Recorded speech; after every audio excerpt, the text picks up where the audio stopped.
For Comedy Hype News, it's your boy K-Rob. Over the past decade, we've seen celebrities get in trouble and held accountable for what they say outside of their art. This has been described as cancel culture, which is defined as withdrawing support for public figures and companies after they've done something that's considered offensive or objectionable. Most of the time, it serves as a form of boycotting, ostracism, or shunning. Others have defended those who have been canceled as exercising free speech under the First Amendment. Nowadays, lines are getting blurred as many are finding out there's a cost to free speech. You can say what you want to say, but you aren't exempt from the consequences of your words. Comedian Eddie Griffin is familiar after the incident back in September of 2007 that caused him to be kicked off stage for his words.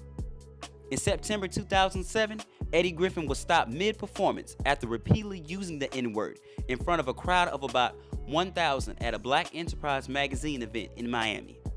Spokesperson for the magazine, Andrew Wadham, claimed that Griffin was cut off after using the word and some other explicitives.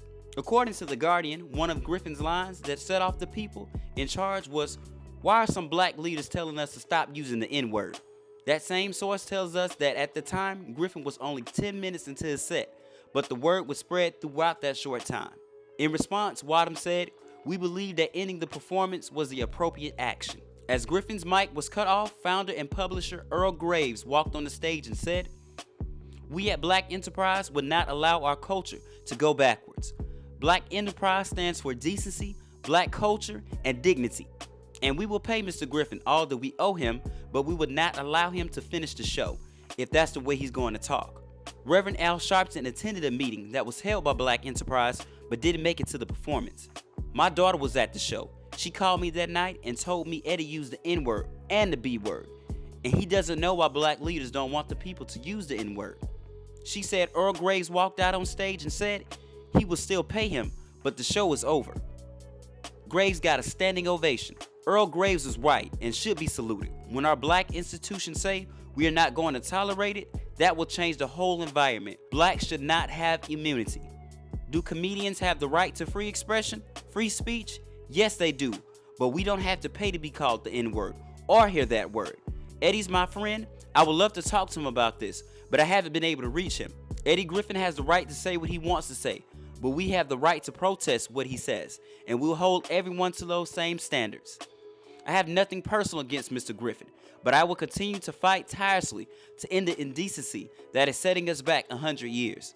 On Sharpton's own National Action website, a statement read that he expressed gratitude that the nation's preeminent magazine for African Americans stand behind the effort of National Action Network in getting rid of the N-word. It signified that we at National Action Network are not alone in the fight to end the demeaning and racist language that has allowed our people to aid in their own victimization for years. Sharpton, along with Reverend Jesse Jackson and several other leaders, have challenged the entertainment industry to stop using that word and other racial slurs. Of course, this was a continued fallout from the public outbursts of Seinfeld alumni Michael Richards, who repeatedly used the word during a stand-up comedy performance at the Laugh Factory in Los Angeles. This, in addition to Don Imus calling members of the Rutgers University women's basketball team nappy-headed hoes, or what once again ignited the debate on who can use the N-word and who can't. In response to the Michael Richards incident, comedian Paul Mooney had said he would stop using it. "I had an affair with the word. I was romancing it. I was married to the word. And that was then, and now it's time to divorce the word."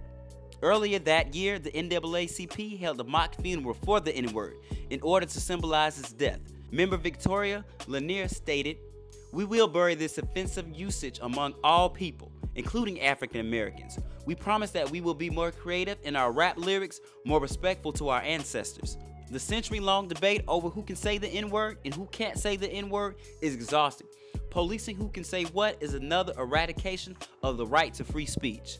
Although if the company you work for or the platform you're speaking on doesn't like what you say, they recognize you can say whatever you want, but the offender also has to recognize that they can't say those offensive words wherever they want. Stay up to date with the latest news and comedy by subscribing here to our YouTube channel and follow Comedy Hype across all social media platforms. And look out for our original content on our new streaming service at comedyhype.com. For Comedy Hype News, it's been your boy K-Rob.